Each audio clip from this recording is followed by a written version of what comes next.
Cartoons, the animated frontier. These are the voyages of the Cellcast podcast. Its continuing mission to explore strange new cartoons, to seek out new animation styles and new creative storytelling methods, to boldly go where so few ever go again.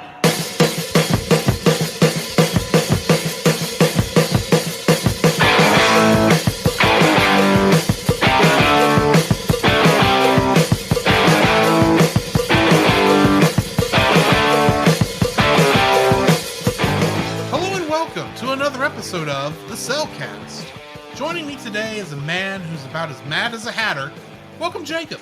I don't know what you're talking about. I think this is how last episode ended, didn't it? Apparently. Just be like, yeah, things are just mad, I tell you. Why, thank you. And let me introduce our co-host, a man who has a tendency of hearing voices in his head. Welcome, Drew. Well, yes, but that's usually when I'm talking to myself. No, it's not. It's when you're doing all this other stuff. And you're doing... No, it's when I'm talking to myself. I know what I'm talking about. How are you, Jacob? Nurse over here now. All right, let me introduce our co-host, our special guest for the night. He was on our last show, but he's getting a new title this tonight. Welcome, the Panda Father himself. Welcome, Dallas from Geek Devotions. I've been upgraded to co-host. I'm slowly taking over all y'all's podcasts. Apparently. My ultimate plan is to take over you guys. I'm going to take over Retro Rewind next week. Exactly. I'm sorry, what? So I'm taking over you guys. Next week I'm taking over Retro Rewind. That's just the plan. Yeah. I'm taking over like I took over Gotham. Stunning and Brave. He's literally turning into the Roman.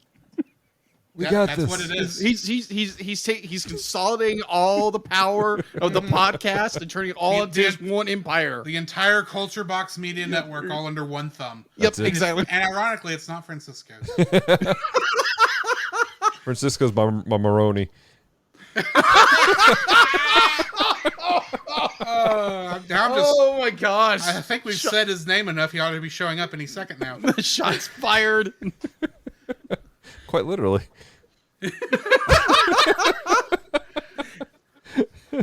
All it's missing is a pacifier on top in the muzzle. Oh, me. Oh my gosh. Francisco's the holiday killer. Who'd have thought it? Who would have thought it? It's inconceivable. Well, we already hit the spoiler section of the podcast, children. What you think it means. Anyway, how are you doing, Dallas? I am doing well. I'm always excited to be here with you guys. You guys awesome. are a bright spot of my day. I'm going to tell you that right now. Well, thank you. I appreciate that. Gracias.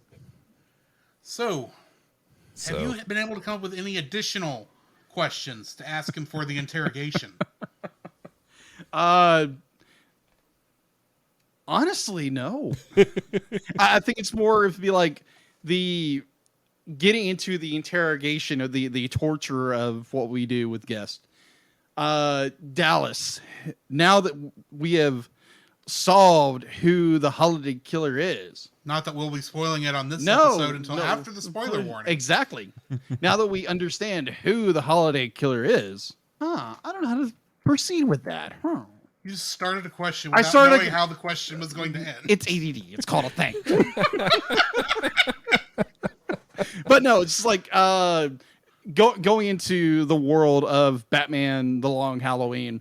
If you were dropped in the middle of it, I think we did this last time, but if you had to bring in a Marvel character in this world to assist you, who would that be? A Marvel character, specifically a Marvel character. A Marvel character. Oh, okay.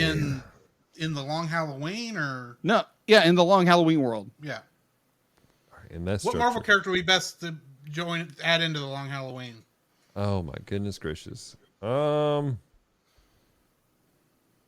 that's a hard question because there's a lot of great individuals. There's my go-to, Cable, because he's my home dude. And, we could just time travel to the beginning of the story and take out Holiday and be done with it. So I'm going to go with that. True. That's true. That's true. All right. Well, then I've got one for you. Okay. Out of all the comic books you've ever read, which one that hasn't already been made into a movie would you like to see be Good made one. into a movie? Oh, that hasn't been made into a movie. Oof, this is so difficult because there's so many great stories out there that I've read. If we were there, all right, it's not, would it be a movie? It would be a short. It would be part of a series. It would be from Batman and Robin, back in the early 2010s. And it was during the Requiem story arc where Robin died. And specifically, there's one issue in it. And what they do through Requiem is they took Batman through the stages of grief, which is really interesting. And in the first book of it, which would be the stage of denial, you see Batman just cleaning up Gotham. Like at one point, Gordon comes out on top of the actual the top of the police department building, and it's full of criminals who are tied up and everything. And he's like, oh my goodness. And there's like a note there for him or something like that, just with the bat symbol on it. And he is just running hard. Like Batman is just running hard, just doing everything he can to clean up the city. And it ends with him getting to the Batcave. And you see him have this moment where he just hits this door and out falls the Robin costume. And this is the why it would be an animated short. There are no words to the entire comic. The entire thing is you just see Bruce in this beautifully illustrated comic going through grief, trying to work out his grief by overworking. And the only words are on this little note that were from Damien, his son, apologizing basically for being a brat and letting him know that he was going to do his best to be a better son and be a better bearer of the Robin name. And you see Bruce just break holding the Robin costume. So that's what I want to see done right. Yeah, I was about to ask which Robin because I was thinking, well, that sounds a little late for it to be Red Hood, whose name I can't think of at the moment. Jason Todd. Jason Todd. Thank you. Yeah, it's Damien. That makes the most sense because that also technically being his actual son. Yeah, his Exactly. biological son. Yes. So I've got actually an answer for this, although to some degree Marvel has already based a TV show after mine, but they added in a bunch of other stuff, and that is the Vision 2015. That's like 10. It's like 10 issues, and to some degree, WandaVision is it pulls from it a lot, but it's about the Vision living this normal life in this normal neighborhood with a synthezoid wife and 2 synthezoid kids. Oh, that's cool. And it starts off kind of, Stepford Housewife-ish, kind of, like you expect like in the old sitcoms where everything was perfect, nothing ever went wrong until it does, like it does in WandaVision. And it's actually a very sad story by the time you get to the end of it. Oh man, and it's one of the, I actually read the book before WandaVision because I suspected there might be some connection, right? And it actually introduced me to like 7 or 8 characters that kind of show up. Wow. In different ways, but also it's based on the old comics, so they bring in stuff like the fact that technically some of Wanda's family from the old country is somehow connected in with the evolutionaries' creations, like a talking cow. Wow. They go into it deep. It's like you're reading through this very hard, serious story, and all of a sudden, oh look, there's a giant anthropomorphic cow. Okay. And it takes you a second. Oh, we're in the past. This is because it was around the time their kids were growing up. Oh, okay. The first time before we found out they were actually spawns of Mephisto. Wow. They were actually Mephisto's hands. That's what they were. Weird comic, but Sounds like it. But I mean, when I say the comic, it's pulling from has some weird spots in it, but it goes through like all of Wanda's and Vision's relationships from the past couple years, and even it showed off White Vision. Oh wow. And I didn't know that was coming because that would have technically been during the Secret Wars event. Yeah. Is when that happened. Same time we got black suited Spider-Man that became Venom. Right. Anyway, Right. I would love to see an adaptation of that because it's like that story. It's one of the few comics that I actually could not put down. Wow. Most of the times I can put it down after I get to an issue and come back to it later and still enjoy it. This was one that's like I had to keep going. I Yeah. couldn't stop because I had to find out how this was going to end, and it does not end pretty. This is not end pretty. Oh man. That's never good, but Tragic. it's intriguing storytelling. Oh yeah, it's a very good story. It's just a tragedy. Ah, I hate Wow. to spoil that much, but it is a tragedy. So, do you have one, Jacob, or shall we move on to the next question? there again, I'm an art guy, so it's not really I read the stories, but it's like, ooh, pretty art. That's the kind. I know it's weird. I know it's very, very odd for some Not people. everyone enjoys stuff in a different way. Yeah, exactly. Exactly. That's just the way I enjoy comics. Be like, I will find like Jim Lee or Jessica Campbell or Joe Madureira, the guys I loved as a kid. And it's just like, oh my gosh, give me Hush, the comic. Yeah. I know they've already adapted that into a movie, But but actually, just use like the actual art from it. the art form of Jim Lee did. Now, granted, it took him like 3 years to do it, but it was like, oh my gosh, that's But amazing it's work. Jim Stinking Lee. Yeah, exactly. At his prime, I'd be like, there again, his prime was X-Men #1, which is the #1 selling comic of all time, and then Right. you get the idea that when they did Hush, the comic, it was like the stickler was like just be completely utterly visual with everything. They told Jim Right. Lee, and he did it. And it's like, oh, no wonder it took him 3 years to make this thing because they had delays doing this thing. Oh, But wow. I'm getting on a tangent about art. But But at the same time, they would never reproduce that art in a way that you would appreciate it in an adaptation. no, because I saw That's going to be part of your problem. yeah, because I saw a preview to it, but it looks like Jim Lee's art, but it's not Jim Lee's art. Or like someone trying to adapt Battle Chasers, which is Joe Madureira's like amazing story, and it's like, but it doesn't look like Joe's stuff. I think it's just I appreciate art. I can appreciate someone's adaptation of art, but at the same time, it's like it's not the original artist. Because, like, for example, the new Battle Chasers episodes we're going into comics here, but either way, so I got you off on a tangent you weren't expecting. no, you didn't, but thank you. So Battle Chasers was a series that Joe Madureira did years back when he decided him and a couple other guys decided to do something with Wildstorm and did their own little imprint. And he got to issue 9 and just stopped. Oh wow. Just stopped because he decided to be like, oh, I want to do video game design. And he did that for years and years and years. So then when they came out with Battle Chasers Night War, which is the video game they came out with,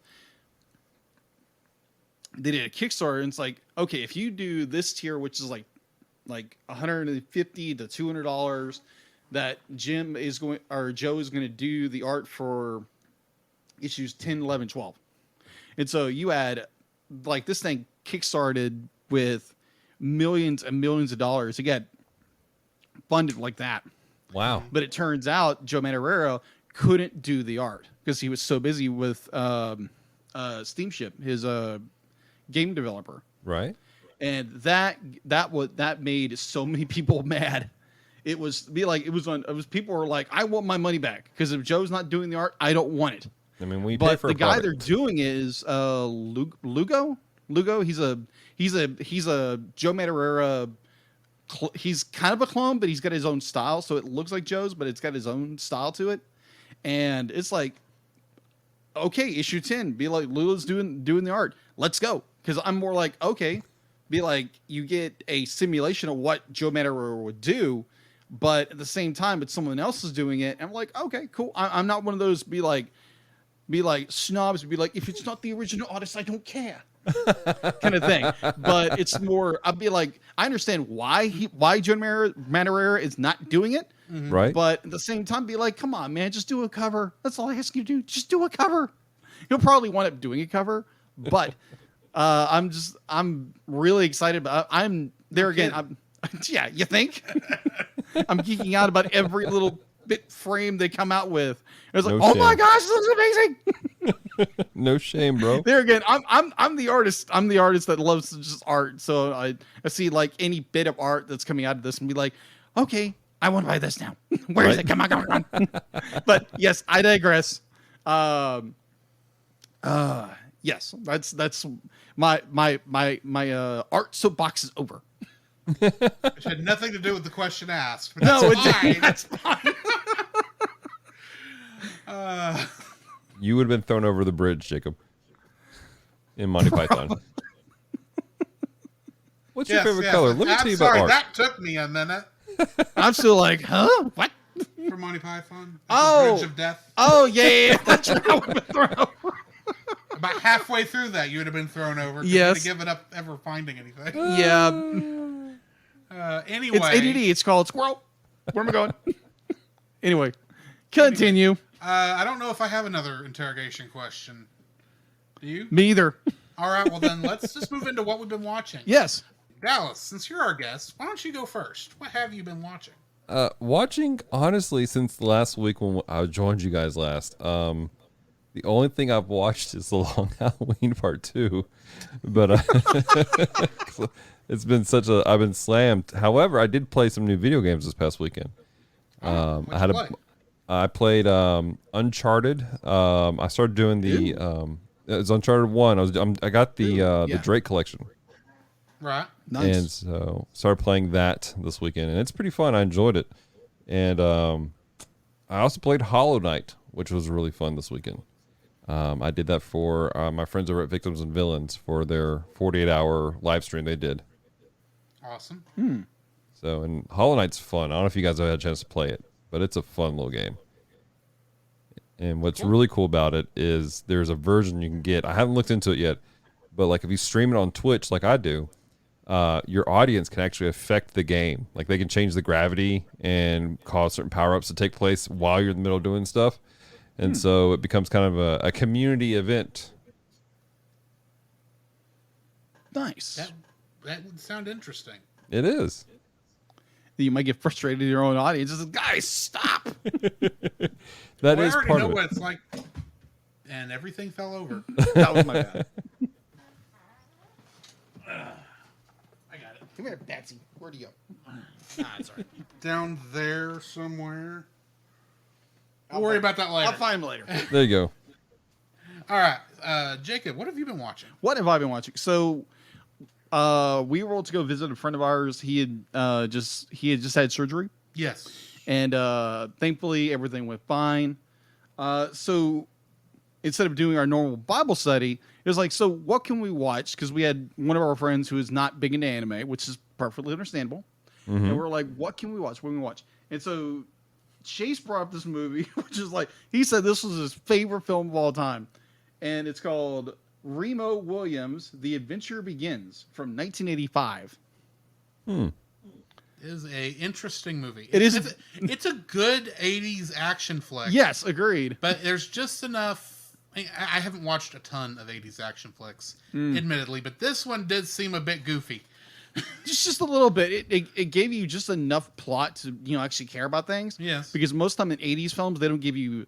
It's like, oh, okay, here's your action beat. I think here's this and go. I think that's because it actually was based on a book. Yeah, it's actually based on a book.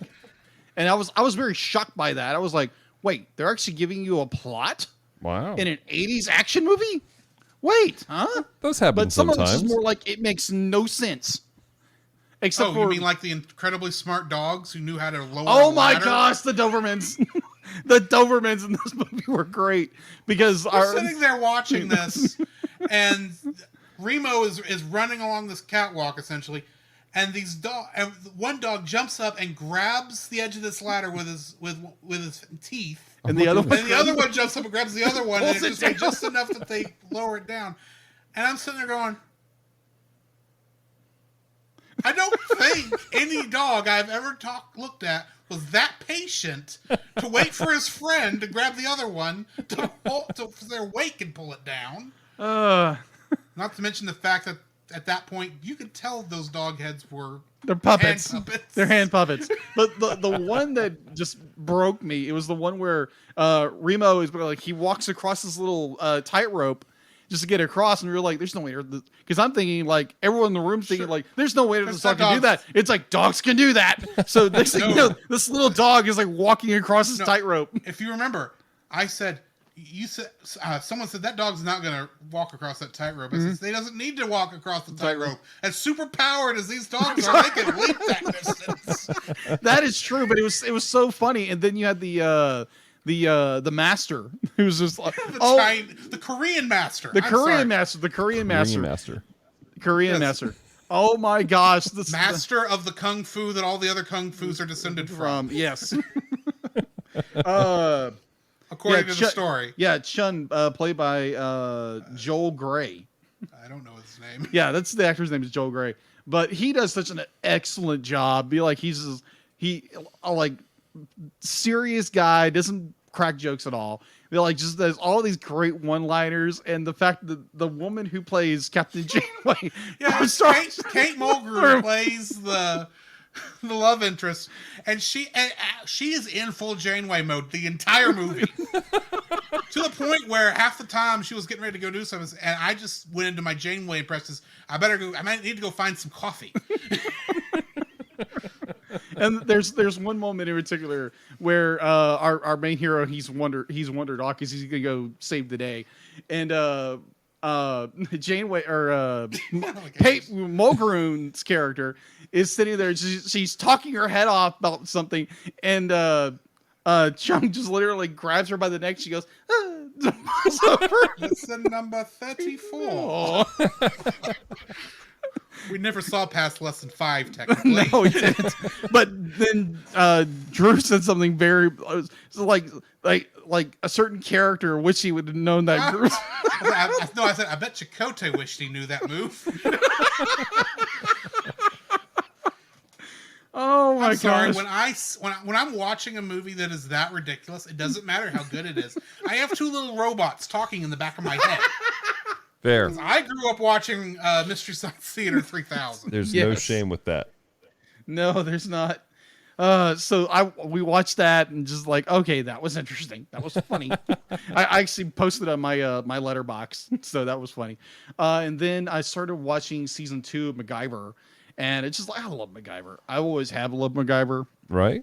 And so I started watching season 2. And season 2 is really good because you have season 1 where it looks like the writers and director really didn't know where they were going with this because MacGyver changes so often throughout season 1. And so by the end of season 1, we've kind of established, okay, he's part of the Phoenix Corporation and he works for not Mac, but he works for as like a freelance spy or some freelance agent. Right. And by season 2, this is all fleshed out, which is like, okay. Because most of them, like, stories have, for the most part, figured out what their story is. MacGyver took all of season 1 to figure this all out. But I still love MacGyver, no matter what. Yeah. And I'm hoping to watch all of, I think, 7 seasons and, like, three TV movies or something like that. But it's just like I love MacGyver. The fact that I carry around a Swiss Army knife just because of that. So yeah, I'm currently going through season 2 of MacGyver. So what have you been watching, Drew? Well, I tried out a new anime the other day. Oh. Funimation only has 1 episode dubbed so far, but it is called I Was Banished from the Hero's Party, so I decided to live a quiet life in the country. That's a name. Or something to that effect. What is with these titles? That's the thing. I see a title like that. First thought that pops in my mind, okay, it's an isekai. I bet you the guy's got run over in his real life by the isekai truck of good fortune, and now is reborn in this, but it's been a couple years, and like, nope, that's not actually what... He's not reborn. It's not like reincarnated as a slime. Mm-hmm. It is literally... He's in a world where video game logic does reign, but... No, he's only overpowered in where he is because he's in a beginner town. And he was like 3/4 of the way through the party before they kicked him out. And my understanding is they'll learn pretty quickly that was a mistake. Right. But it's an interesting story so far. I've only seen the 1 episode.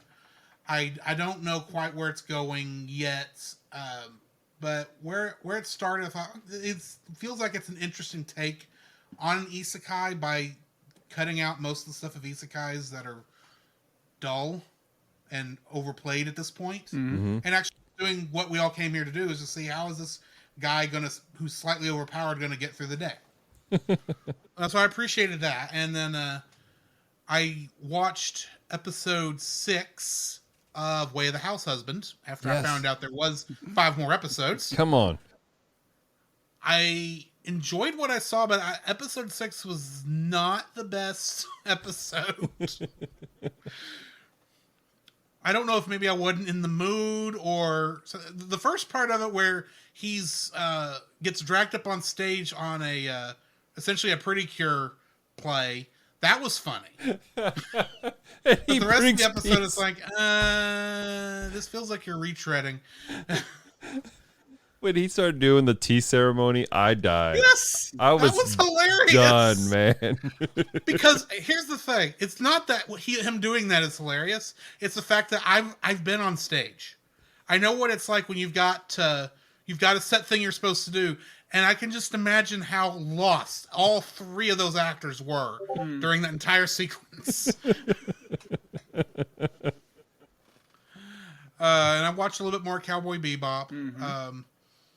Game-wise, I have firmly gotten back into Final Fantasy XIV.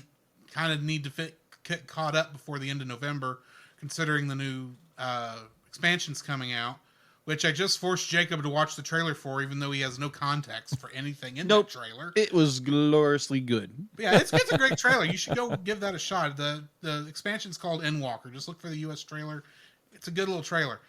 But I've been playing a little bit of that. I've played a little bit more of my 100% try of Legend of Zelda Breath of the Wild. And I played maybe the first 30 minutes last night of Marvel's Guardians of the Galaxy before I forced myself to go to bed. Because I heard it was it's already good. late. Like, I heard that's really good. This game's good so far. So I'll suggest that once it goes on sale for you, Dallas. Sweet. If you're looking for another new game. Yeah. But yeah, that's essentially what I've been watching and playing. Do we have news? No, we don't actually. Really? Yeah, no news to speak of. Well, I suppose no news is good news. Right. At least nothing's getting delayed again. Hopefully. Hopefully. Hey, for a while that was all the news we had. Agreed. So I guess we should go ahead and jump into our spoiler-free review of Batman: The Long Halloween Part 2. I am going to go ahead and say that since this is Part 2, at this point, Part 1 spoilers are allowed. Right. So if you have not... So I'm going to go ahead and drop a semi-spoiler warning for Part 1. So if you've not seen Part 1, we thank you for joining us on this part of the show. Right. Pause us, come back to us once you've seen Part 1. Listen to the other episode before you listen to this one. And then come back once you've seen Part 2 for the rest of the show. Yes. Anyway, Dallas, spoiler-free thoughts on Part 2. So Part 2 really seems to have amped up the action of the story itself. And it seemed to be more engaging that way for me. Like, there seemed to be more action. It pops right out the gate with it, like with the fighting and the action, and it was pretty steady all the way through, I thought. I mean, obviously it carries over the same art style, but what I appreciated though was if you were to take out the outro and the intro of the movies, you just cut them together and it would be like it was one seamless film. And I appreciate that. There's a good reason for that, because apparently next year they are releasing a cut of both these films where it's all edited as one movie. Yeah. So I think So they they did that with The obviously Dark left room for Knight too. And sometimes you watch the story and like it seems like there's like some sort of change that takes over with the art or the direction of things. This felt like a cohesive story. Like, even though the action was ramped up, it was like, we are definitely in the same world. The story is continuing. Buckle up. Something's gonna go wild. Agreed. Jacob, your spoiler-free thoughts. I would something that's very similar to Dallas. The idea that the action is very much more ramped up in this movie. The suspension of who the holiday killer is even more there. If that makes any sense. Well, it starts becoming more pressing. Yeah, it becomes very. Yeah, I completely agree.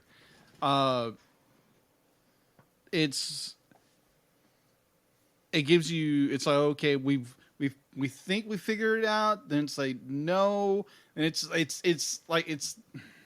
very similar to part one where Batman ourselves figured out, oh, it's this character, he did it, and then the holiday killer kills this character. Right. And it's like, oh, okay, we're back to square one.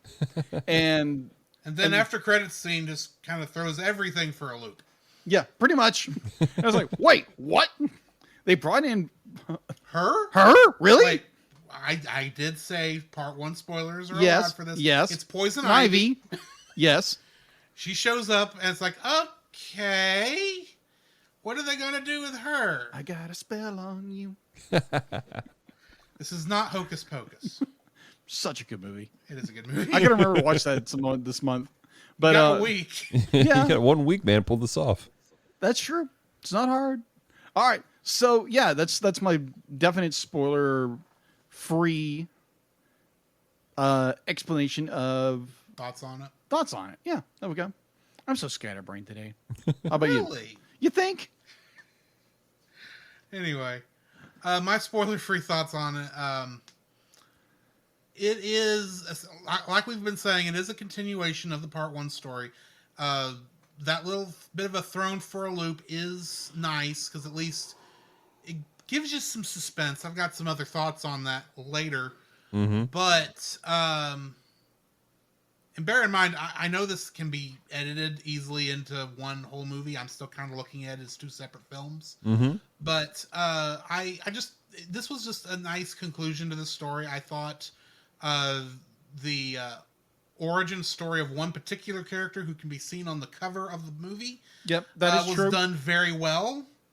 I appreciated that, and I liked how we see how we get into one of his items I never really thought too much about, but we actually see why that's important, not just in his life, but also in Bruce's. Yeah, which I thought was interesting.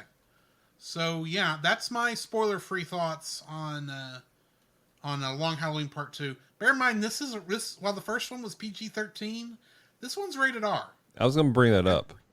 And it's rated R because of the violence and the some of the blood. It is a lot more violent. And so, depending on who you are and your particular standards on things, just be aware of that. This is not. I think last time we talked, we said maybe your teenagers could watch this. When we were talking about that, I would really make sure they're a little bit more mature and they can handle violence and some of the more gory scenes of the film. Especially when the box art cover guy first shows up because it's kind of gruesome. Yeah. Yes. But overall, I don't think it's a terrible film. Because sometimes when they're like, "Oh, it's rated R," and it just gets dumb. You know what I'm saying? You're like, "What?" There's no reason for what they've added into it. Everything makes sense that takes place in this film. Yeah. Well, and I think part of that's because this is actually a cohesive story. It is really does feel like it's designed to be one story, not two separate projects that happen to be split. And you can't say that about many two-part things. I mean, one of my favorite two-parters of any media whatsoever, the Star Trek Next Generation episode, The Best of Both Worlds, the first one is 10 times better than the second one because the second one they kind of wrote because of how good the first one was. And you can tell because they couldn't figure out how to write themselves out of a couple corners. And they kind of went a little cheap. But I appreciate that it's one cohesive story. So I guess we need to go ahead and drop the spoiler warning here. Join us on the other side. All right, and the bumpers. I got to run the bumpers too. Of course. You'd think this is my first podcast. It's not. I just get sidetracked. Join us on the other side of the bumpers, and we'll get to spoiling this thing.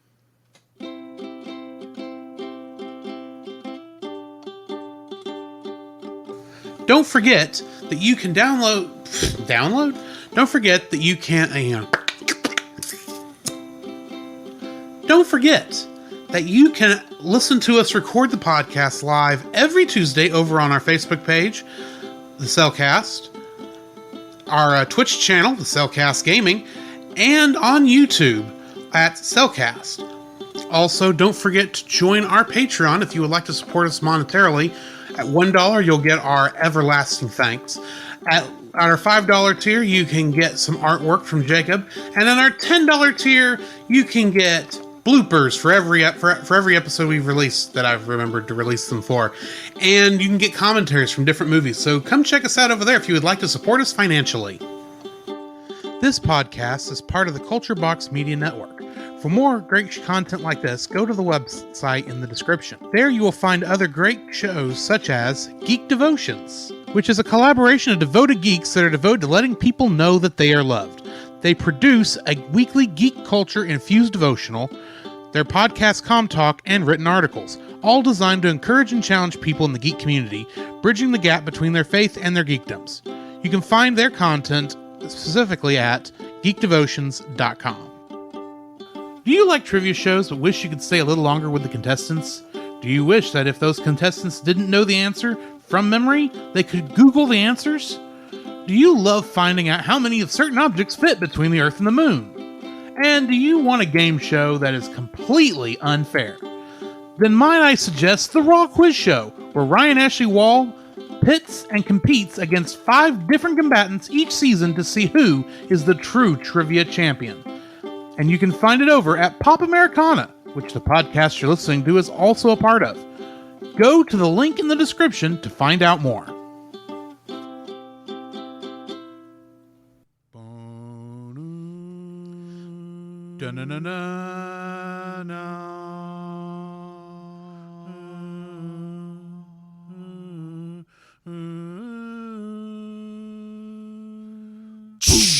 Ba-da-dum, bum bum bum bum ba-da-dum.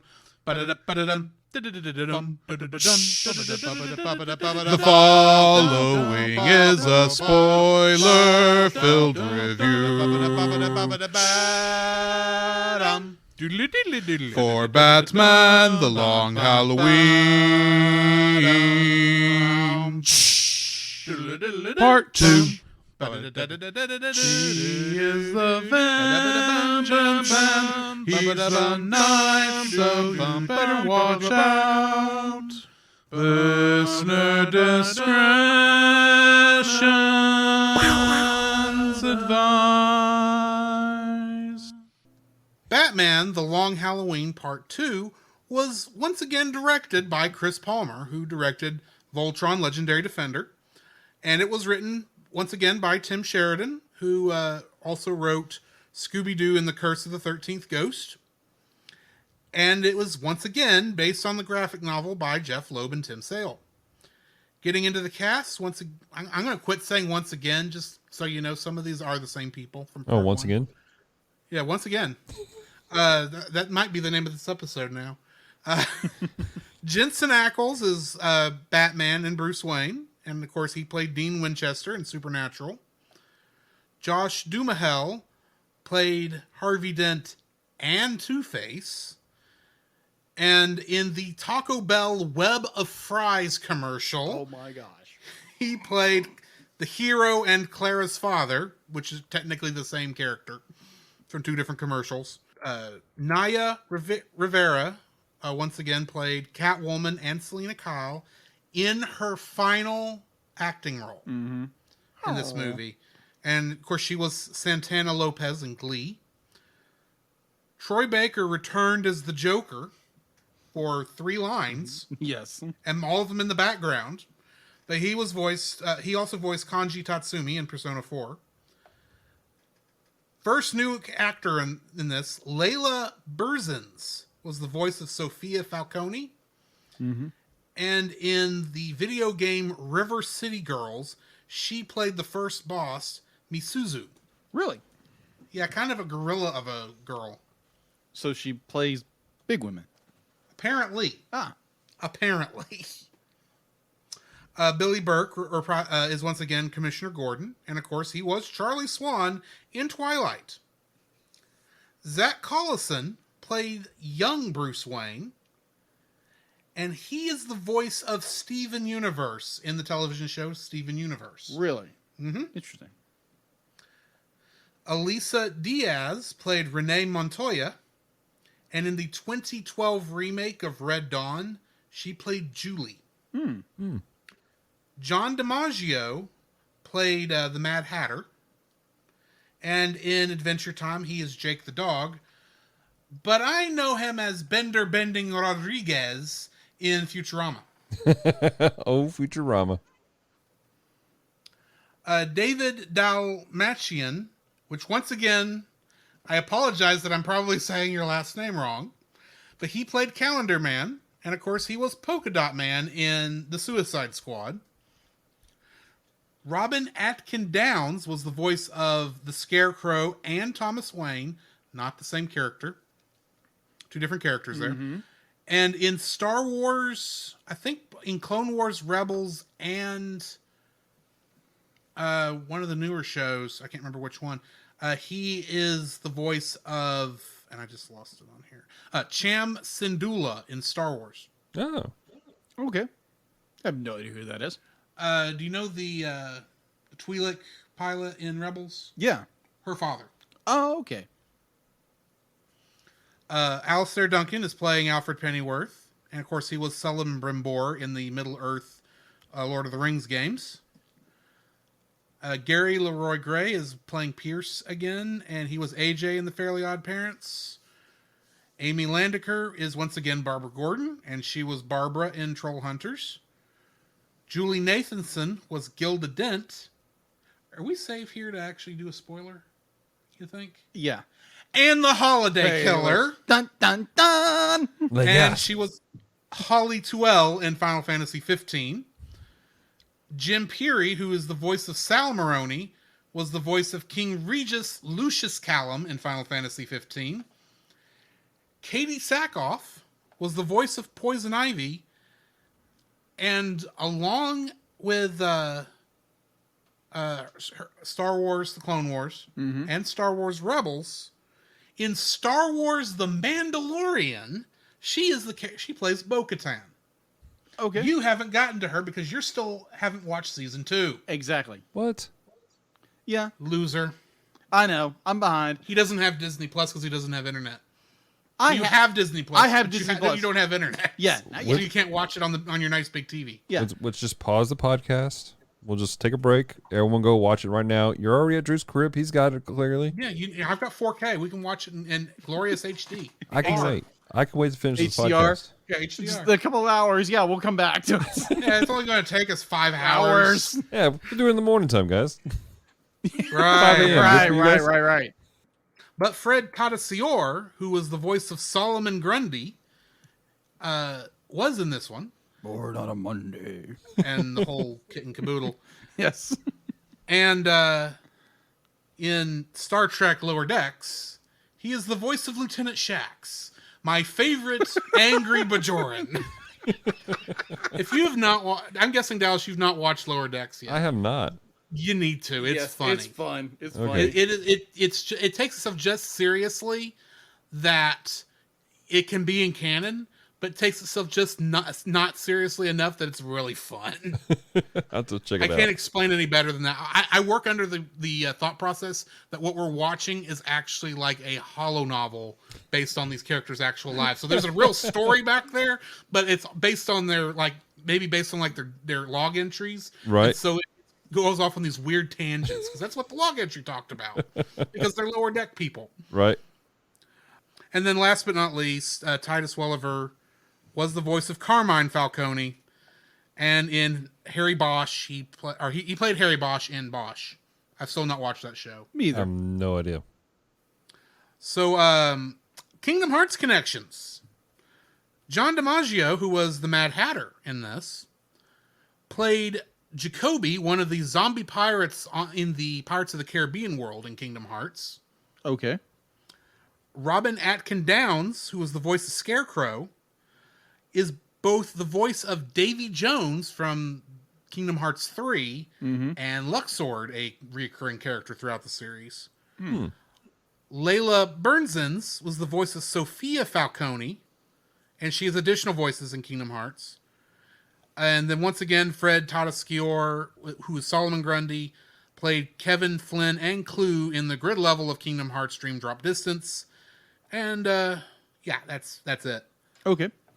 And so what do we got in info and stuff? All right. So most of the info stuff is basically what I referred to on last episode. So if you want more of that information, please go to the last episode and listen to that information. But for updates, again, it is available on HBO Max if you're subscription to that. It is an IMDb score of 7.2 out of 10 on Rotten Tomatoes. That is a score of 100. And it was released on July 27th, 2021. And yeah, there is no sequel to this Yet. as There's far as only I like- understand. This was the last DC animated movie released at the moment, isn't it? Yeah. There's Yes. not been another one because this thing just came out, what, a couple months ago? Yeah, a couple of months Or ago. a couple days ago? Yeah, it came out in Weeks ago? July. Yeah, it came out in July. Oh, July. I want Yeah, the new I know Dark there's Victory. I know there's a comic that is a direct sequel to The Long Halloween. I just don't remember what that is. It's the Dark Victory. Dark Victory. Okay, thank you. And then there's one that takes place in the midst of Long Halloween, but they ignored a essential plot point in this movie that comic book is no longer. It wouldn't make sense for them to do that comic. Ah. Gotcha. All right, good deal. So that's all I have for info and stuff. Okay. Short and sweet to the point. Oh, nice when that happens. Mm-hmm. Unlike probably all 4 of next month's. Oh gosh, that's gonna be fun. Getting into the summary. In the 3 months since Alberto's death, the Holiday Killer has targeted the Falcone and Maroney families on Valentine's Day, St. Patrick's Day, and April Fool's Day. Meanwhile, Bruce has signed much of his assets over to Falcone under Poison Ivy's influence. Catwoman defeats Ivy and rescues Bruce. Yeah, it was a bit of a cat fight, wasn't it? Ow. On Mother's Day, Scarecrow escapes from Arkham Asylum. When Batman intervenes, Scarecrow injects him with his fear-inducing toxin, forcing him to relive the night of his parents' murder. Catwoman finds Batman in an alleyway and brings him home. Falcone's daughter, Sophia, asks for a seat at the family table, but Falcone refuses. Gordon and Dent question Bruce about Holiday, citing his family's past connections with Falcone. Bruce recalls how, as a boy, he met Falcone when his father saved his life following an assassination attempt by the Maronis. On Father's Day, Maroni's father, Luigi, is murdered by Holiday. Catwoman witnesses Falcone paying a mob hitman in the cemetery. Maroni meets with Dent and agrees to testify against Falcone in exchange for immunity. On the 4th of July, Batman is captured by Scarecrow and Mad Hatter as they rob a bank for Falcone. He escapes and defeats them as they drop off the cash in the cemetery. On the boardwalk, Falcone's hitman attacks Dent and Gilda during the fireworks display. Catwoman intervenes, but the hitman knocks out both her and Dent. Dent awakens to find the hitman dead and one of Holiday's guns nearby, and he flees as the police arrive. Falcone's sister, Carla Vitti, publicly accuses Dent of being Holiday. While Dent has Maroni in court, Batman meets Gordon and reveals that he found Holiday's guns in Dent's basement. In the middle of court, Maroni accuses Dent of being Holiday and throws acid in his face. Dent is hospitalized, but escapes and is picked up by Falcone's men. Dent kills his guards and flees into the sewers where he is nurtured by Solomon Grundy. On Falcone's birthday, Carla is killed by Holiday. On Labor Day, Dent and Grundy attack Maroni's prison convoy. Batman, disguised as Maroni's guard, subdues Grundy, but Maroni is shot by Holiday from another building. Dent, Grundy, and Holiday escape. At Wayne Manor, Alfred prepares for another Halloween while Bruce questions his motives for fighting crime. Alfred reassures him that regardless of his parents' connections to the mob, they would have been proud of him. Batman asks Catwoman about her obsession with the Falcone family. She confesses that Falcone is her father, and she only wants to know her mother's name. Dent and Grundy attack Arkham and free several inmates. Poison Ivy, Scarecrow, and Mad Hatter engage the GCPD, while Dent, Grundy, Joker, and Penguin attack Falcone's building. They overwhelm Falcone's guards, and Sophia and Dent prepare to flip a coin to decide whether Falcone will live or die. Batman and Catwoman arrive and defeat the rogues, but are unable to prevent Dent from shooting Falcone. Distraught, Sophia falls out the broken window to her death. Catwoman reveals her face to Falcone, who says Louisa before dying in Batman's arms. Dent, now under the alias Two-Face, turns himself over to Gordon and claims responsibility for all the holiday killings. In the Dent's basement, Gilda burns her holiday items while Batman looks on. She confesses that Falcone had annulled her marriage to Alberto and had their illegitimate child aborted. As Holiday, she exacted revenge against the entire family. Though unrepentant, she assures Batman that Holiday is finished. On Halloween, Wayne Manor receives the first trick-or-treater. In a post-credits scene, Flash and Green Arrow also arrive at the front door. For almost no apparent reason as far as the movie's concerned. Mm-hmm. Saying that as someone who's not read any of the comics surrounding this one. It's probably more a time to be like, hey, there's another adventure coming. Justice League something. I don't know. This is, like I said earlier, getting into the trivia, Naya Riviera's final film role, as she unfortunately died from drowning, I believe. Yeah. This will be the 5th animated Batman movie to receive an R rating after Batman the Killing Joke, Batman Gotham by Gaslight, Batman Death in the Family, and Batman Soul of the Dragon. So nobody else does anything worthy of being rated R but Batman? Apparently, I mean, if you he's look the at Dark all the- Knight. If you look at all the all Batman stories, like they lend themselves to being darker, more adult themed. Superman stories, I mean, there's so much air to them, it wouldn't make sense for them to turn out to be an R-rated film. Well, that's fair. Yeah, I think the what was it, Justice League? Someone should tell Zack Snyder that. Yeah, what was it? Justice League Apocalypse War was rated R. This only listed those 5 movies. Yeah, And they're all Batman movies. yeah, 'cause I know those I two. bet Injustice might be rated R when it comes out. Yeah, probably. One would think. I mean, the game is rated M. That it's technically... Well, it's going to be based on the comic, which is based on the game. Right. This is as bad as 300. So yeah, Apocalypse War is rated R. Okay. So my trivia is not exactly accurate. Who's surprised by this? Unlike other Batman movies, Alfred refers to Mr. Wayne as Sir and not Master Bruce. This will be Katie Sackhoff's 5th project based on a comic book, her 3rd DC project, and her 2nd animated Batman movie after portraying a 2099 version of Black Cat in Spider-Man Edge of Time, Detective Sarah Essen in Batman Year One, She-Hulk in the Superhero Squad show, and Amunet Blacksmith in The Flash. The Riddler is in the comic this film is based on, and was confronted by Holiday on April Fool's Day, and was left alive. Hence the pun, April Fools.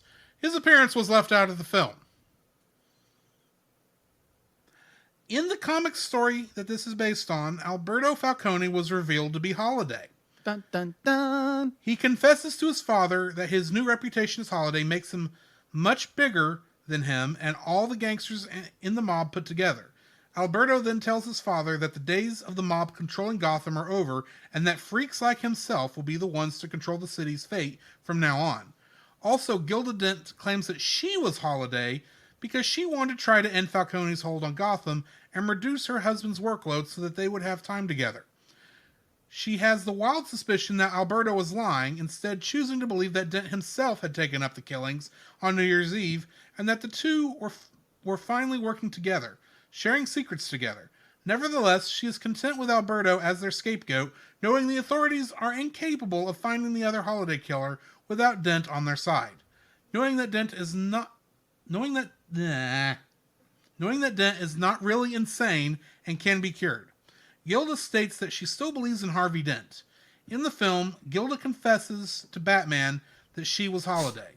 because she wanted revenge against Carmine Falcone for breaking up her first marriage to her son, Alberto, and forcing her to have an abortion, which ruined her life. She married Dent knowing that she could set her revenge plot against Falcone. Batman doesn't take her in, leaving her fate ambiguous for now. So on that sad note, and this is probably the first time I've said anything about abortion on this show, and I've had to say it twice. Dallas, what is your first like for this? My first like for it is actually the nightmare scene with when he first runs into Scarecrow. I thought it was really I thought it was really well illustrated. Like as soon as the gas hit him, you had it.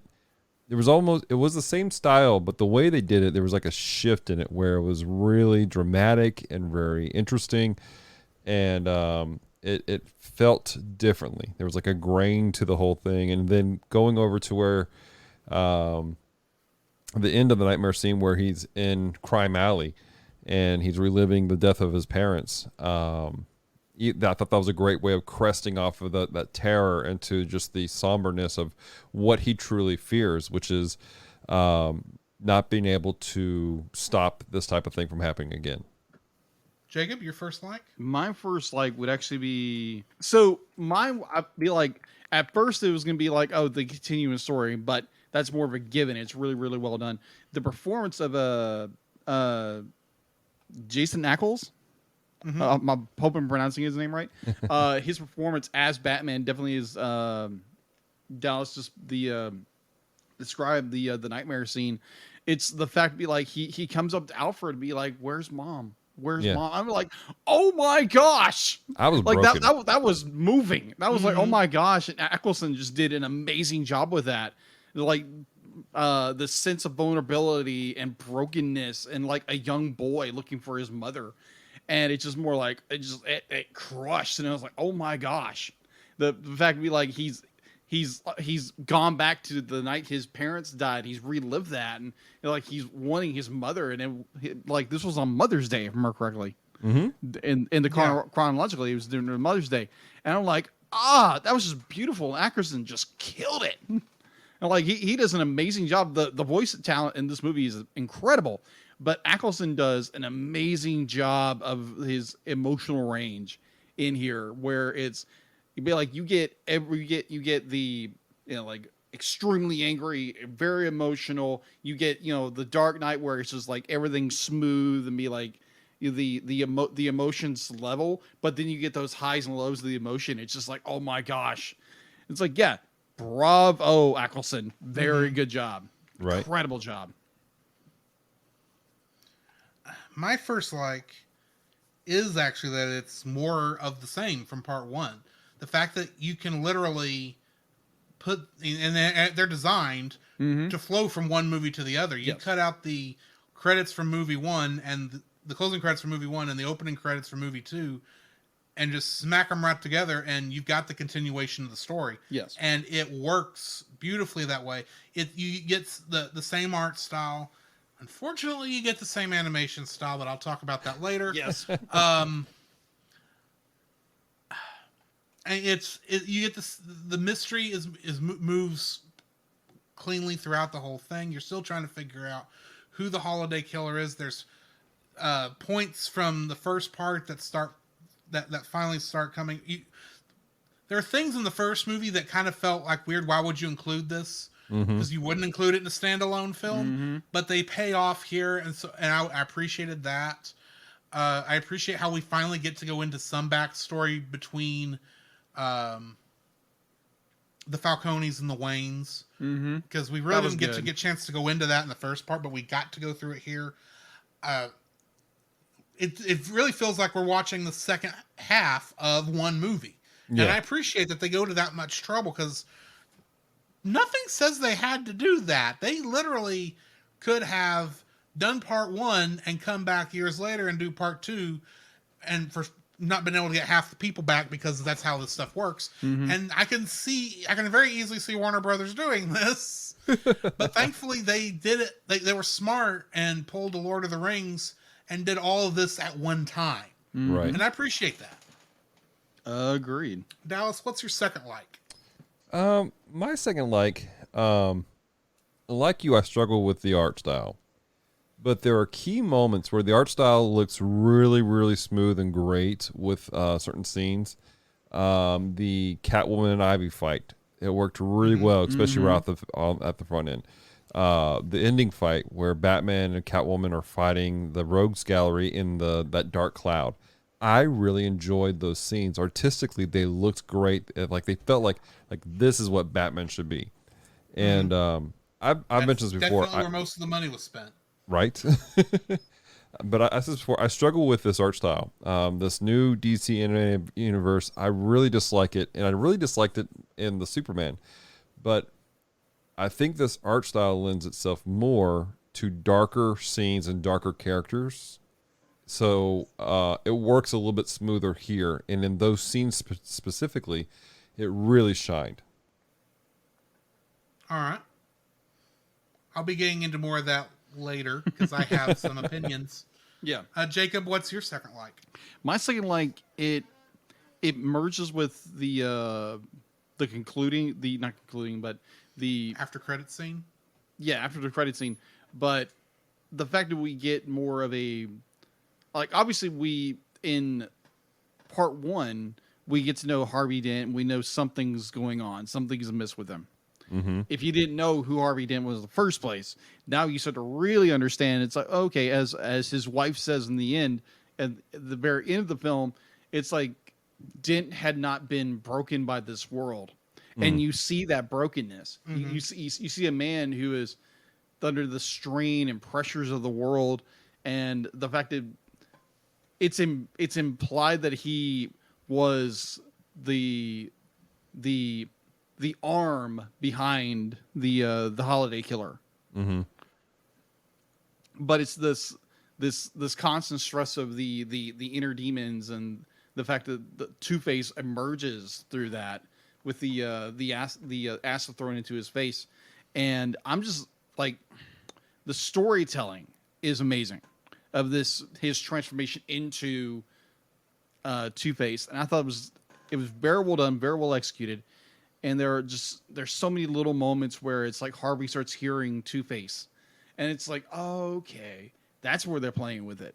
It's like he's in the court and hears Two-Face and be like, kill them all and all that. I'm like, oh, okay, this is really cool. Now, granted, He's already going crazy. But like, this was a man who just wanted to do justice, and a man who's had buried all of his problems and allowed those problems to manifest into another personality, or what we understand as another personality. It's not really another personality. It's more of it's another side of their personality coming out, but it's not another person. It's not another person, but it's a persona they have built to protect themselves in some kind of capacity. So the idea of a dual personality really exists, but it's more, if someone goes through a tremendous amount of trauma, be like, they will build a like almost like a psychic wall to protect themselves, and that wall will become a character to them. And so they'll play out that character to protect themselves. So in this way, it's more his psychosis, and that wall he's built up had become Two-Face. And so I found that really fascinating how they approached that, how they approached how Two-Face emerged, because we knew Two-Face, his dark side was there, because we'd see a glimpse of it every once in a while, definitely in the first one, and definitely in the second, more pronounced in the second one. And I just love the fact to be like, we get the classic acid in the left side of his face, and that is the immersion of the supervillain Two-Face. And I thoroughly enjoyed that. I thought it was very fascinating. So yeah, mine is the immersion of Two-Face. My second like is I like how the mystery slowly unfolded. Yes. Because here's the thing. Normally, when I watch movies or read books or really enjoy any entertainment whatsoever, I am cursed with being about 5 steps ahead of the of the characters, generally, most of the time. So normally I would have had, like I said, I thought I knew who the murderer was at the end of the last movie. Oh yeah. Mm-hmm. I didn't know who they were going to make the murderer until like 5 seconds before they revealed who it was. I was like, that makes so much sense that it's Gilda Dent. Yeah. I didn't follow it at first, but it even goes back to the fact that the guns, they have the baby bottle nipples over it as a makeshift silencer, but really that goes back to how she feels about them forcing her to kill her baby. Yeah. She's now killing them with baby paraphernalia. Yeah. It's like that is. I'm sure the baby bottle thing was in the original comic. It was, and it may be there for the same reason. I don't know, but the fact that that's how they used it here, I thought was genius. Oh, agreed. And I like how, in many ways, Batman. Well, what it reminded me of is the end of Murder on the Orient Express. Not to reveal, not to spoil that if you've not read the book or seen any of the 3 movies at this point. But when Poirot figures out who the killer is in that book and in those movies, he doesn't take them in. Yeah. Much like Batman doesn't take Gilda in here because in many ways he can't say he wouldn't do the same thing in some ways. Maybe not go through it the way she did. Yeah. But he can understand her point of view. I And maybe that's just now she's no longer a danger, so he's not as worried. I think Or is yes, she? but at the same time, I think it's more the fact that because he ends up with saying Harvey was my friend, and he understood that Harvey was taking in this story. Harvey was taking the blame of Holiday Killer to protect Gilda, and so this was his final. This is his Devotion final or- way of going. Harvey, this is me showing you my friendship. I'm not going to let your wife Yeah. take the blame for this. Even though she technically should have Yeah. taken the blame for it. Yeah. Plus, maybe he's also thinking because he's seeing all the people he's thrown into Arkham. She being in Arkham is probably not a good idea. Because it seems like people go crazier in Arkham Asylum than they get cured. Yeah. To be fair, she'd probably end up in Blackgate before she ends up in Arkham. True. But either way, she's a very tragic character, and I appreciate that it is the person I least suspected, because from the first time she shows up in the first movie, I'm thinking this is the puppy dog character that needs to be protected. She's the one who's probably going to accidentally get killed in the third act that's going to cause Two-Face to go crazy. Yeah. That's what I was half expecting. But the fact that, she is the murderer and Two-Face is protecting her by taking the blame on himself, that's different. And I appreciate that. I don't know if that's how it was in the comic, because I know the comic had different endings, and I'm sure you could tell me a lot later. And I do plan on reading this later. Please do. It's a fantastic to book. see what this is like, but it'll have to be after December 15th. When I won't get points taken away because I bought something. Unless Jacob buys it for you. I already have it. You may have to let me borrow it. Sure. But then I still can't count that because it's a borrow. Anyway, if I remember y'all's rules correctly. Anywho, that is my second like for this, which means we need to go into our dislikes, and I'm going to have to pull the host card and claim the first dislike for this one because I'm anxious to hear this. I have thoughts. So we talked about Fire away, Captain. I'm not the captain. You are the leader of this thing. You're just allowing me to run the engineering panel over here. Okay, Scotty.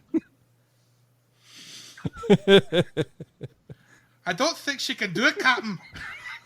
You kind of changed the laws of physics. And yet Gilda did. Oh, wait. We're getting into my spoiler. Somehow she did. Some of that I kind of wonder how she pulled off, to be honest, because she does not look anything like the Holiday Killer we see she throughout the doesn't. movie. You're getting into my dislike. Stop it. Sorry, I'll go into my dislike. My dislike for this. It's going to take me a little bit to build into it, so bear with me. We talked earlier about how this animation style, we talked about it even in part 1, how we're not really fans of this animation style. No. I like the art of it, but the actual animation, how they move it around, is not that good. It feels cheap. Mm-hmm. That But I opening got to scene. thinking about it. That The what? opening scene wherever Ivy gosh, and Bruce. yes. I was like, what is happening? I thought my Blu-ray player was glitching. Yeah. So here's the thing. I got to pondering this. What is it about the art style I don't like? Not the art style, the animation style I don't like. Well, I don't like that it feels stiff, for one thing. Makes sense. And admittedly, since 2004, I believe, you can pretty much assume anything made after that is not using cell animation. It is digital animation at that point. And stiffness in animation is almost inherent with vector animation, which is kind of what this is using, is vector style animation. Mm-hmm. I can't complain about that too much because based off it being vector animation, because I've seen vector animation look 10 times, 100 times better than this. So it's not that it's vector animation that's the problem. Mm-hmm. It's not that it's digital, because I've seen digital stuff look better than this. Right. I think what I don't like about this is that it's full of lazy decisions. And that's really my dislike, is like almost every... There's a couple spots where, like we said, the fight scenes with Poison Ivy and the fight scenes at the end are beautifully done, but there's also a lot of scenes where they are almost going as cheap. They're cutting as many corners as they can to get past these dialogue scenes in a lot of cases. And that culminates in my actual dislike, because all of the shortcuts took to them making obvious CG horse show up in this movie. Yes. First off, I have questions as to why Arkham Asylum, a place filled with super criminals who are crazy, why they have horses on the ground at all. Equestrian therapy. I'll go with that. That works. Admittedly, that makes sense, but I'll go with it. But the thing is, they obviously did not know how to animate this horse in their cheap art style, cheap animation style. So what do? They make a 3D horse and they try to make him look 2D, but there's way too many times where his cheap animation style doesn't match everyone else's cheap animation style, and it kind of does a space. I think of maybe using the wrong terms here, but it kind of makes you undergo like a spatial dysphoria where he's 3D, but everything else is 2D. And in other times where we've seen obvious 3D stuff done in 2D, like the cart in Emperor's New Groove, the clock tower in the Great Mouse Detective. Yeah. Right. Those it works, and I'm mostly impressed with it because it fits the art style of what they're doing. Yes, it's the only way they could have produced this, and yeah, it stands out a little bit, but it was in the past. The technology was still growing. We are in 2021, and we have a CG horse that looks worse than the clock tower and Great Mouse Detective. Wow. Yeah, agreed. What is going on here?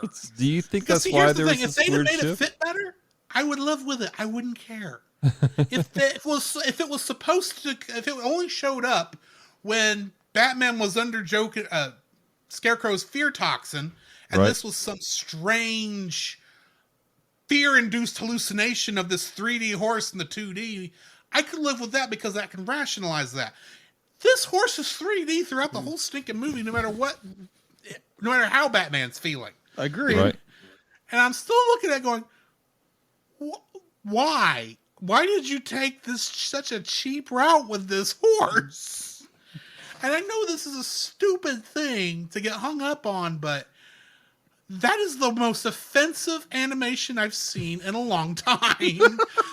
When the rest of the movie, while the animation's not great, it's better than this.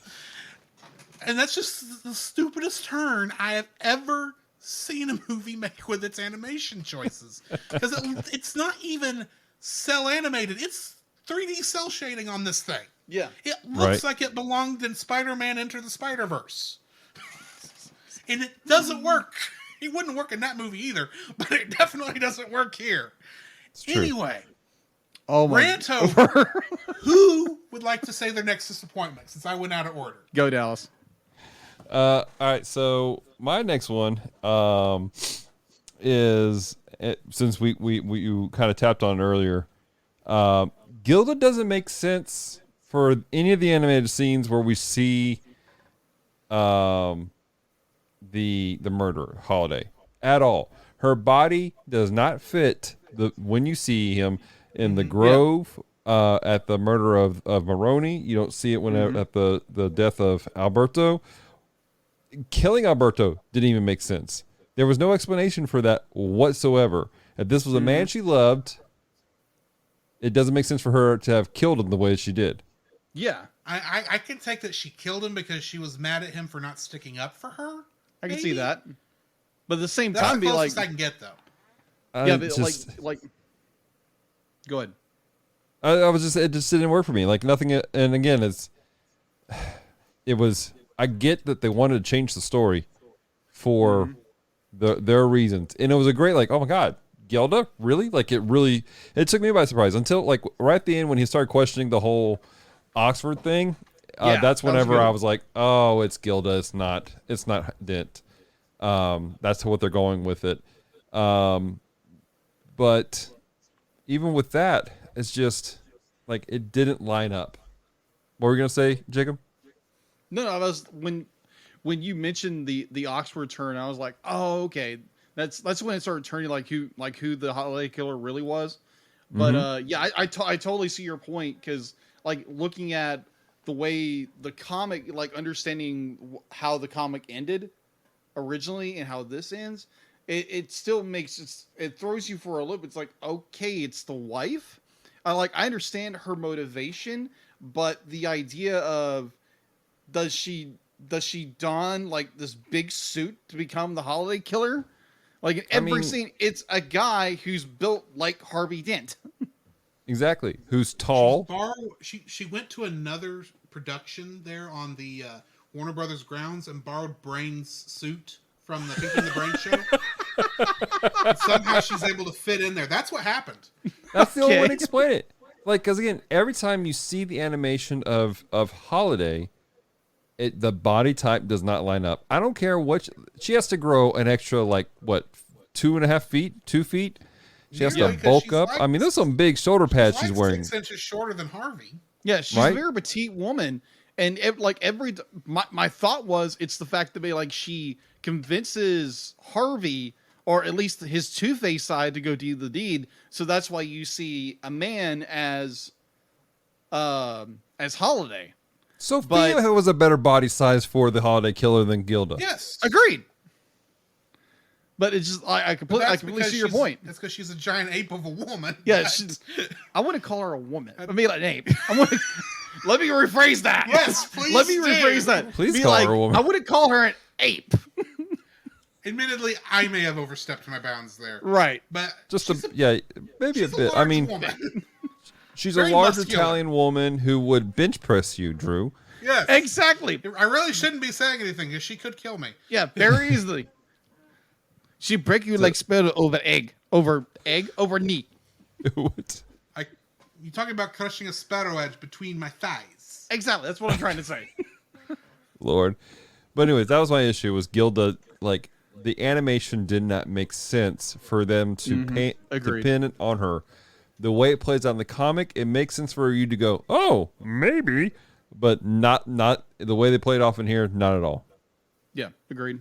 It would have been different if she was more Harvey Dent's size. But yeah, you're right. At least taller. She doesn't fit. She doesn't fill out that costume. No, there's no way she did. I mean, shoulder pads were big in the 80s, but not that big. Yeah, agreed. They didn't make you grow 3 feet. No. Again, my only explanation would be is like she somehow taps into Harvey Dent's dark side and makes him go do the deed. And hint, Harvey doesn't remember doing it. So That seems too convoluted for the way the story is handled. agreed. Anyway, so. Agreed. So that's the only explanation I could give for that. Don't get me wrong, I love convolutions, but Yeah, I agree. It's just more. It's like that's in my mind rationalizing. It's like that's the only reason why. That's the only reason how they could have done that. But your point of the unexpected wife being the killer the entire time, and she somehow morphing herself into a male figure that looks like Harvey Dent. Yeah, just makes no sense. It almost feels like when they started storyboarding this, they intended for the holiday killer to actually be Harvey Dent. Yeah.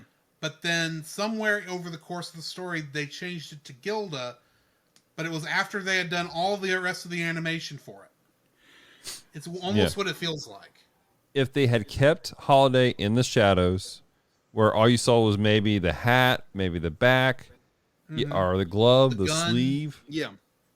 Then I could have rolled with you guys on this, but they showed too many full frame shots of them. I hear what you're saying. Completely agree. It falls into that believability. It causes you to lose your suspension of disbelief. There we go. That's the word I'm looking for. Okay. So my second dislike. Hey, wait a minute! You didn't get mine first. My apologies. First dislike, my friend. Well, actually, mine actually goes into your first dislike. The exact same. Oh my gosh, the animation. So Dallas brought this up. I think it's either you or Dallas brought it up. Dallas brought it up, and yes, and I mean no offense, but I do wonder if I noticed the animation more now because we talked about it. Yes, because I swear I don't remember it looking as much like Archer the first time. But looking at it, and I was like, oh man, I can see that movement perfectly. Yeah. So speaking of Archer, I kind of titled it the Archer animation style. Definitely the beginning, where we get Bruce is being manipulated by Poison Ivy. Poison Ivy. Thank you.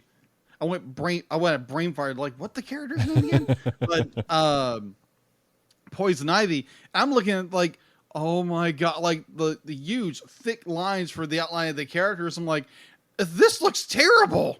Like, what in the world are they thinking? Like, it gets better throughout the rest of the episode, the movie, but it's just like they start off with this really chunky art. And I'm like, this isn't like artistically, this is not attractive at all. It's very like, again, blocky and just like, yeah, I understand you're trying to make it look more like a comic, but it looks so just like not appealing at all. Thankfully they sharpen, they tool down the edges a little bit. There again, like you said before, Drew, the fact it looks like cheap animation. Yeah. And this scene, it looks so incredibly cheap. That just drove me up the wall. I was like, what in the world? So yeah, my first dislike is the Archer style of animation, and that first scene where Bruce has been in captivity for what, 2 months, 3 months? 3 months. This is like March. Yeah, 3 months. Well, it's after St. Patrick's Day. Yeah. So, in fact, I couldn't figure out if this was happening on April Fool's Day or like right after April Fool's Day. Right. So yeah, that's my first dislike. What is your second dislike, Drew? Well, I need to actually ask Dallas a question. Because he's actually read the book. My question is the 3 months that Poison Ivy has control of Bruce in the movie, does that happen in the comic? Yes. Okay. I don't remember it being 3 months. Like she's useless in this movie. Say what? Otherwise, I feel like she was just thrown in this movie for the sole purpose of allowing part 1 to have a cliffhanger as its after credit scene. Yeah. No, she was in it in the book. The Joker was in it. Calendar Man was in it. And obviously Riddler was in it. I don't remember a ton of other characters showing up though. I think Scarecrow was in it, but I don't remember Hatter. It's just her being used in this. Well, for one thing, the version of her that's used in this is like completely different from every other form of poison ivy I've seen. Mm. And admittedly, I've not read a lot of Batman comics, if I'm being honest. But it felt like this was not. I couldn't figure out what her motivation for working for Falcone was. And it felt like, for the most part, like I said, she was here so part one could have an after credits scene cliffhanger. Mm-hmm. And I mean, there was one point where I was watching and going, Alfred, are you happy with this? Because you seem to be playing along. You've got to be under the same mind control Bruce is. Mm-hmm. And it takes so like the end when Catwoman cuts it off that you actually, oh yeah, he's under control too. Yeah. It's like, you could have shown that a little faster, in my opinion. It was funny because when we watched that. And the other problem this gives for me is not only is probably Bruce Wayne not gone out or gone out very little during this time while Poison Ivy's got her vines around vines in him, for lack of a better term. Batman probably has definitely not gone out during this time. No. They show that, and no one involved in any of this has pointed out, hey, we've got Bruce Wayne we've got control of Bruce Wayne in the mob. The mob's not thinking we got control of Bruce Wayne. Why is Batman not showing up? I wonder if there's a connection there. And no one is thinking, hey, Bruce Wayne hasn't shown up in any of these high society things. It's not really strange for him, but usually at least makes a token appearance around town every once in a while. By the way, have you seen Batman? He hadn't shown up either. Mm-hmm. Gee, I wonder. To be fair, I wonder if Bruce Wayne could be Batman. Right? Admittedly, I go into this knowing, okay, Bruce Wayne is Batman. Everybody in our world knows this. Even people who have never watched a Batman movie knows Batman is Bruce Wayne and that Bruce Wayne is rich. So maybe that's me looking at it strangely, but why has nobody put this together in this movie yet? And I get that this is like Batman's second year, right? In while he's doing stuff of actually being Batman, right? So maybe they haven't put two and two together yet, but there's just so much left open here. And it's like, has no one seen all the vines growing around Wayne Manor? This is legitimately fixed with a fire here. This is legitimately one of my issues with the change up they did, because in the comics, he wasn't just confined to the house with her like they made it appear in this movie. He went out, like he actually went to the board meetings to sign over the rights to things to Falcone. And that would make a lot more sense. And you could have shown that. You had the backgrounds for those scenes made for other scenes. You could have made that work here. There was no reason to keep him cooped up in Wayne Manor the whole time. Plus, you're telling me Poison Ivy's got her vines all over Wayne Manor and hasn't found even accidentally found the secret entrance to the Batcave? Thank you. Agreed. They've been there for 3 months. I don't care how big Wayne Manor is, you are going to accidentally set that thing off somehow, because Bruce Wayne pretty much has to get there as soon as he can. Yeah, pretty much. Probably more than one entrance. I don't know this for certain, but I'm betting there's more than one entrance. But anyway, Poison Ivy feels like could have been left out of this and the story would have fared better. Or just done it more like the comic. Here's a wild idea. Starting to sound like me, Drew. I'm just saying, if what you're adapting is doing it better than what you're doing, maybe look at how the comic did it. They may have an idea how this story is supposed to go. Just maybe. So, Dallas, what's your second dislike? I've been debating because I have two more on my list that I was trying to figure out which one I wanted to say. But I'm going to go with the conversation about the villain team up at the very end.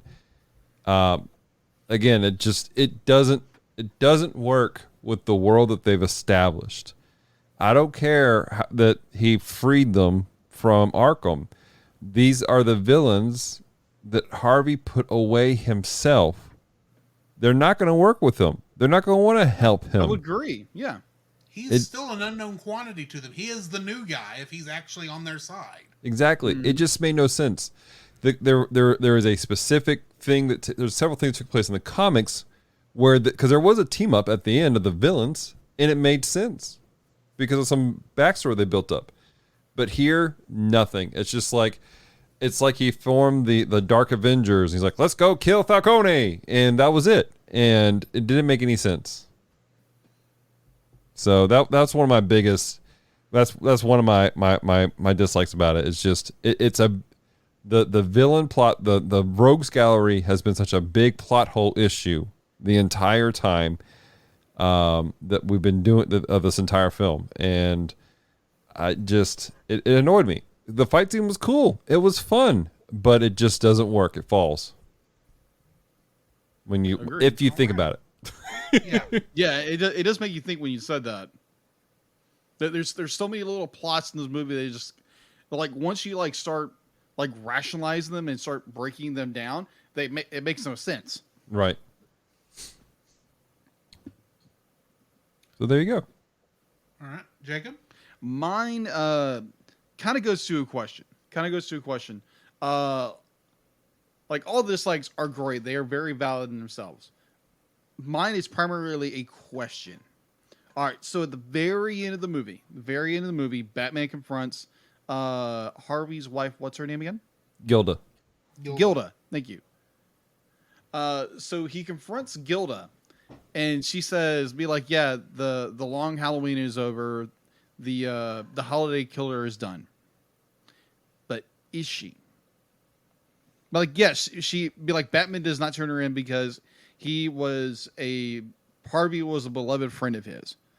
And so he doesn't want to turn in Gilda. But my question would be, or is the holiday killer done? Is Gilda done doing what she's set out to do? Yes, she's killed all the mob she's literally defanged it. But is she truly done? Because it leaves it open. Because now it'd be she's throwing away all the holiday killer evidence and burning it, but she's still the mastermind behind the holiday killer. And Bruce, Batman, lets her go. So are we going to see replications of this in future installments of films, or is this to me it's this story isn't done if we're leaving the idea that Gilda is the true mastermind behind everything, and Harvey took the fall for Gilda, which makes sense because he loves her, but her sense of revenge is that truly satisfied? Because the idea if you get revenge, and you hear this so often through pop culture and media that yeah, you get revenge, but you still have to be your that desire is still going to continue. That you want revenge, but it's never satisfied. Because that sinful desire is still there, so you can't it's still not contained. Right. So you're still going to have to lust after something else in order to satisfy that desire.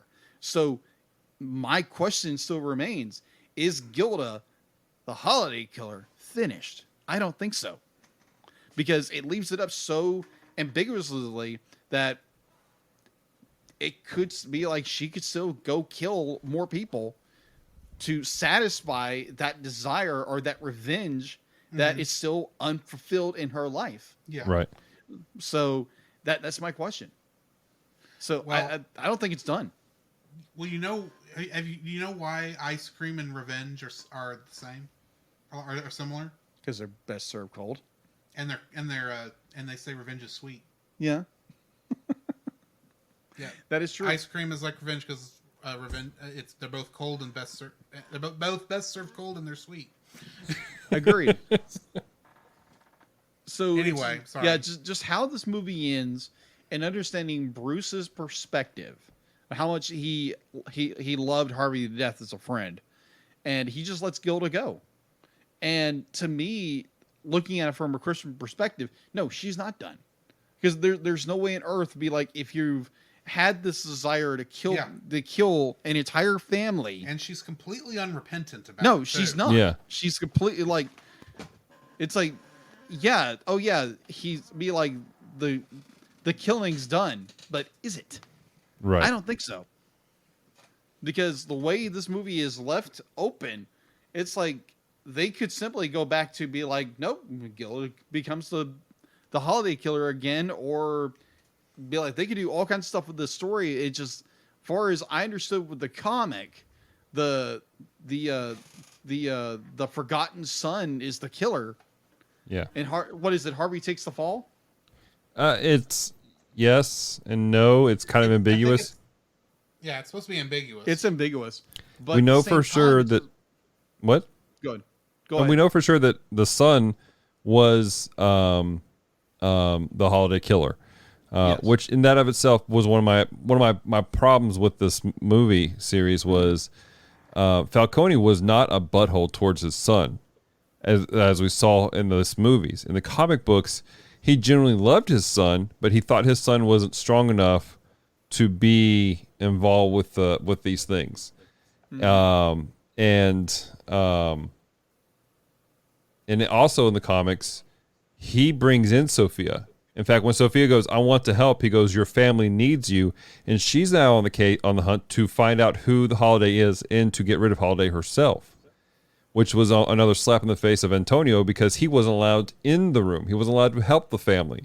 He was considered weak the entire time. So this was a whole thing, was him proving himself to his father. That makes sense. And but with that, there was this ambiguous, because at the end, it is Two-Face who goes, who revealed to Batman and Gordon, he goes, "I always told you there were two of them." And there were always two holiday killers. And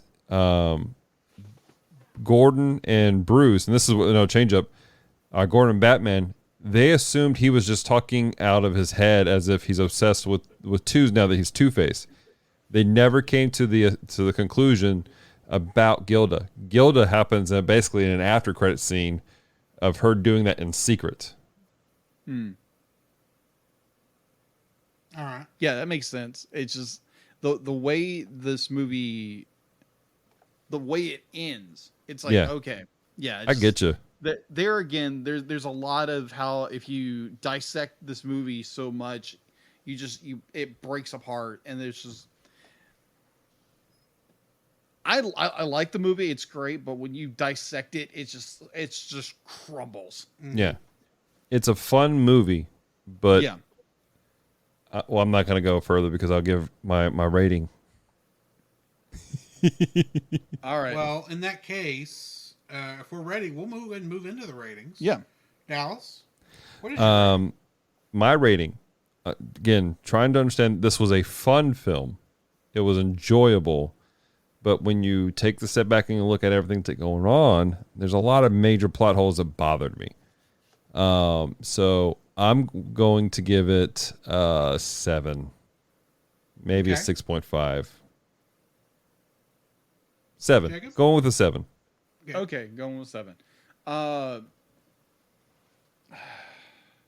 Like before the conversation, I had a number in my head, but after this, very long discussion about this film, that has changed rapidly.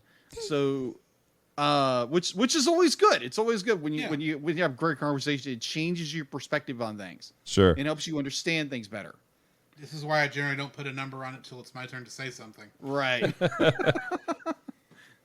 I'm very much the opposite. I've got a number set, and then the conversation progresses more and more and more. It's like, oh, okay, now I see what's going on. Yeah, totally get it now. So mine would definitely be, I'll definitely give it a 7. Be like, it's fun. It's a fun movie. There's some good animation here and there. Like it's got some, like the meat of the story is there, but Yeah. once you start dissecting everything, it falls apart. Mhm. Like almost the entire story falls apart. And like you have great voice actors, just good story beat, but there again, you cut into it and you start peeling the layers of the onion apart, it just starts falling apart as a film. So yeah, fun film, but you dive into the rabbit hole, you're gonna get so lost and just it gets so messy. It's such a messy movie, but probably 6.5. Probably 6.5 for me. So like I said, I don't normally give a number. I don't actually never give a number before it's time for me to give a number. Mm-hmm. But if I were to have given a number to it before this afternoon, when I really started trying to think about my thoughts on this movie, I'm like y'all, I think I would have given it a 7. But after having seriously thought about the movie, I think I'm going to have to take it down a notch to 6. Wow. Okay. And the reason is I get the feeling that they approach this like a what if story. Like, what if for certain that Gilda was the holiday killer and there was none of this ambiguousness with other people? But the problem with that is they didn't think it out through enough, because they're still trying to adapt all the major plot points. And admittedly, I'm looking at this as a what if story after I just saw 9 very good what if stories that Marvel made.